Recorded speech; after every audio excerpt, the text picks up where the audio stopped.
آمدید کہتے ہیں، خصوصی طور پر ان قابل احترام ماؤں کو جو آج اپنے بچوں کی اس کامیابی پر دل سے خوشی محسوس کریں گی۔ میں اس سلسلے میں کچھ الفاظ کہنا چاہوں گی کہ ماں ایک ایسی ہستی ہے جو اللہ پاک کی طرف سے دیا ہوا تحفہ ہے۔ ماں کے قدموں تلے جنت ہے۔ ماں کو مسکرا کر دیکھنے کا بہت زیادہ ثواب ہے۔ ہم دل کی گہرائیوں سے اپنی محترم ماں کو خوشامدید کہتے ہیں، جن کی دعاؤں اور محبت کے بغیر ہماری زندگی ادھوری ہے۔ آپ کی موجودگی کسی نعمت سے کم نہیں۔ آپ کی آمد ہمارے لیے باعث رحمت اور مسرت ہے۔ آپ سب کو دل کی گہرائیوں سے خوشامدید۔ اب ہمارے طلبہ اپنی قابل احترام ماں کو بذات خود اپنے انداز میں آ کر خوشامدید کہیں گے۔ میں امید کرتی ہوں کہ قابل قدر مہمانوں کو یہ انداز بہت پسند آئے گا اور دعائیں شامل حال رہیں گی۔ تو ہم دعوت دیتے ہیں جماعت پنجم کے طلبہ طلبات کو۔ أمي كم تقولي ورحموا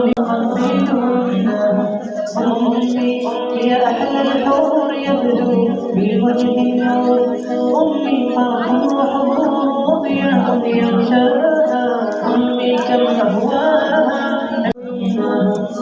أمي كم أهواها أشتاق لمرآها وأحن لألقاها وأقبل يمناها أمي هي نوحنا أمي هبة الرحمن والروح كالريحان أسعد بشداها أمي كم أهواها أشتاق لمرآها وأحن لألقاها وأقبل يمناها أمي هي أحلى الحور يبدو بوجه النور أمي فرح وحبوب يغشاها أمي كم أهواها أشتاق لمرآها وأحن لأنصارها وأقبل يمناها فأتي أمي بأمان وسلام إلى الحنان ولترضى رحمن فكرمني برضاها أمي كم أهواها